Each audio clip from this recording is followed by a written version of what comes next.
Assalamualaikum warahmatullahi wabarakatuh. Saya Anissa, saya ingin menjelaskan tentang Strategic Planning for Public Relation. Jadi Strategic Planning for Public Relation merupakan rencana jangka panjang yang berhubungan dengan tujuan perusahaan yang mana mengacu pada visi misi sebuah perusahaan.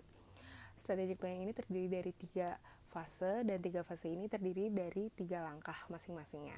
Yang pertama adalah fase formative research. Riset formatif dilakukan sebelum memulai sebuah program yang mana dilakukan untuk mendapatkan informasi tambahan yang diperlukan untuk mengambil keputusan sebuah perencanaan. Nah, dalam fase formative research terdiri dari 3 langkah. Yang pertama adalah analyze the situation. Menganalisa suatu situasi merupakan langkah awal untuk mengetahui atau mengelola sebuah reputasi. Nah, baiknya kita dalam menganalisis situasi adalah mengenal situasi baik di luar maupun di dalam perusahaan. Nah, situasi ini dapat bersifat positif maupun negatif yang kemudian diidentifikasi dalam peluang atau hambatan yang kita sebut juga opportunity atau obstacle.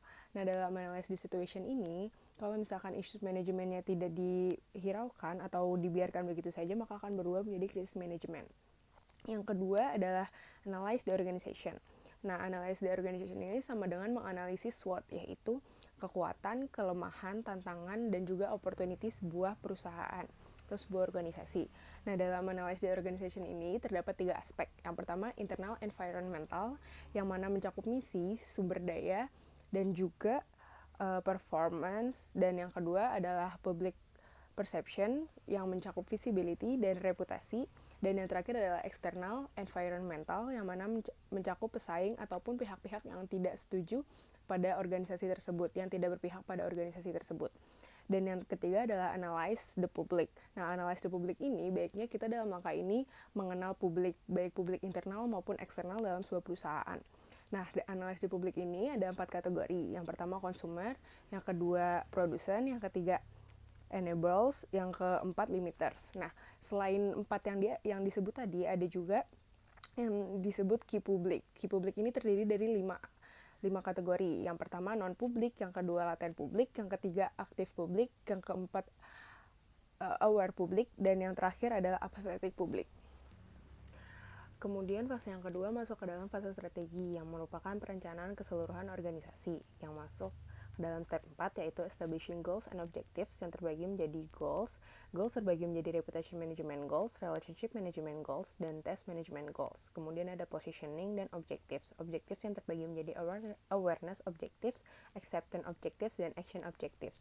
Lalu ada step 5, yaitu formulating action and response strategies. Dalam step 5 ini terbagi menjadi 2, yaitu proaktif dan reaktif.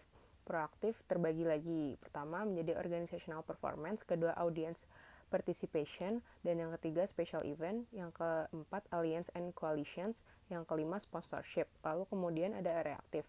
Reaktif terbagi menjadi preemptive action strategy, dan offensive response strategies, yang terbagi lagi menjadi 3, yaitu attack, embarrassment, dan threat.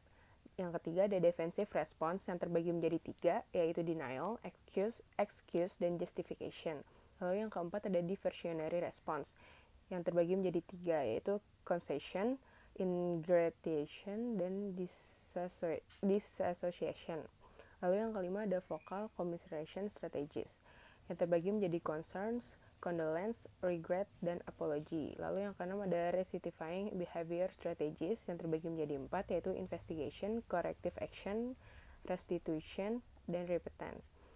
Lalu step 6 ada using effective communication, yang terbagi menjadi credibility, charisma, control. Lalu ada message appeal, yang ada rational appeal, emotional appeal. Dari emotional appeal ini ada love appeal, virtue appeal, humor appeal, sex appeal, fear appeal, dan guilt appeal. Nah, ada juga clarity, power words, dan ethical language, dan non-verbal communication. Kemudian masuk ke dalam fase terakhir, yaitu fase taktik, yang terdiri dari step 7, yaitu choosing communication tactics, yang terdiri dari interpersonal communication, organizational media, news media, dan advertising and promotional media. Lalu ada step 8, yaitu implementing the strategic plan, yang termasuk personal, material, media cost, equipment and facilities, dan administrative items. Dan step terakhir yaitu evaluating the strategic plan, yang termasuk evaluation output, evaluation of awareness objectives, evaluation of acceptance objectives, dan yang terakhir evaluation of action objectives. Sekian penjelasan tentang strategic planning for public relation dari saya. Kurang lebihnya mohon maaf. Wassalamualaikum warahmatullahi wabarakatuh.